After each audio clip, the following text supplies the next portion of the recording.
So the screen you can see right now, I'm logged in as a freelancer, and when you're logged in as a freelancer you get this menu here. So you hover over your name and you can see your current jobs, and that's where you manage your jobs. So if you want to post a particular micro job, and that's what these are here, that's how you do that. You've also got, you can look at your sales, you can look at any purchases you've actually bought, because obviously a freelancer can be a buyer and a seller. You can set discount codes up, so if you've got a micro job being maybe on Black Friday or something, or you've got a customer you really want to win, you can create a discount code on here and then they'll get a discount off the price you're offering. But for the purposes of this video, I just wanted to make you aware of how you get to project requests. So under this project request menu, you'll be able to go to all requests. And when you go there, you can see the currently active requests on them in the MicroJobs system. So this one here came in last night by Selena. So to look at it, all we do is we click on it, and then she wants help creating a news archive for a SharePoint intranet, which is, I know a lot of you out there have got a lot of great SharePoint intranet skills, so I thought this might be quite interesting for you. So specifically what she's after, so she's using modding pages within a classic site, and she wants to aggregate all of the old news articles into some kind of nice view. So I think if you think about the internet world, imagine where you go onto a WordPress site and you've got all of the old blog posts there. She wants to show the thumbnail of the news article, the title obviously, who created it and what and when, along with article teasers. Not quite sure what that is. I'm guessing it's going to be something like the excerpt for that news article. And it also needs to be searchable, so you need to be able to search by category, keywords and date. So as you can see, that's a nice piece of work, because that's kind of bread and butter for anybody that knows SharePoint, and I'm not really that sure you'd have to be a developer. I wonder if you could actually do that with the content query web part. I'll leave you experts to do it. I spend my life doing videos like this nowadays, and my skills aren't that up to date, but I'm guessing you could do the content query or content search web part.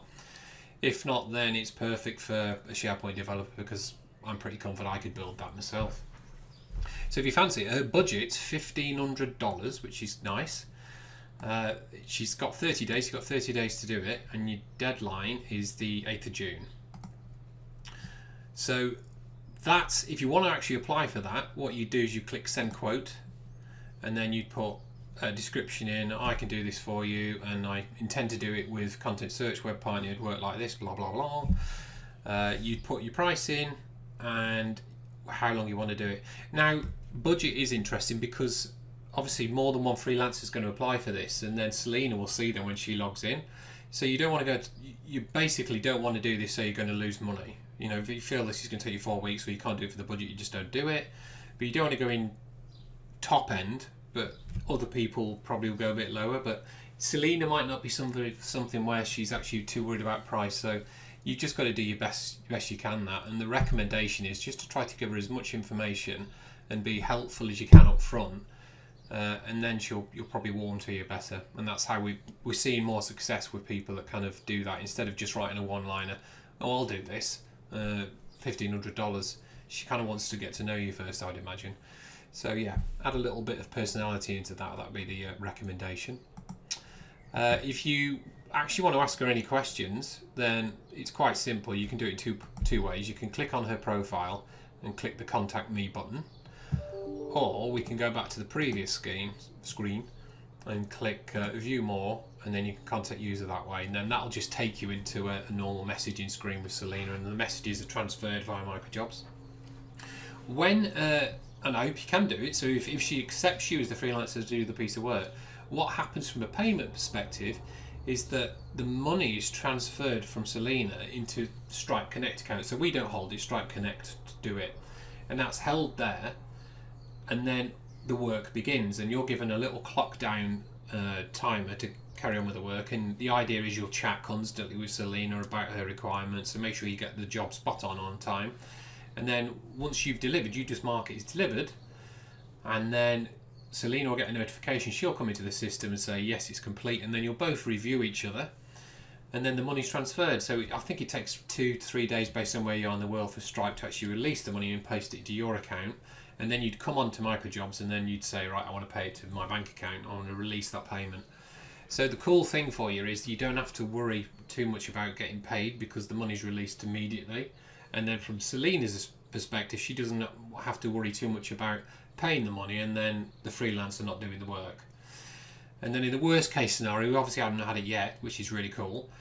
Worst case scenario, you can raise a dispute, either of you, and then we can jump in and try to mediate a little bit.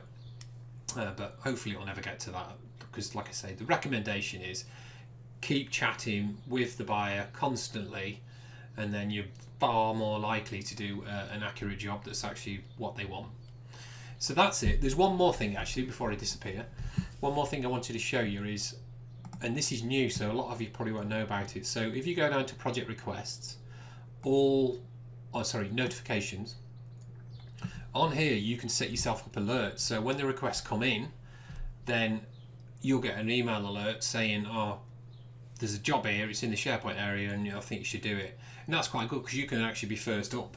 So if you look at your email and you sat there at night and think, oh, I could do that, you can actually do a really good quote that night, and you're far more likely to win the work, because if the buyer gets somebody they're happy with faster, they're just going to click, yeah, I accept.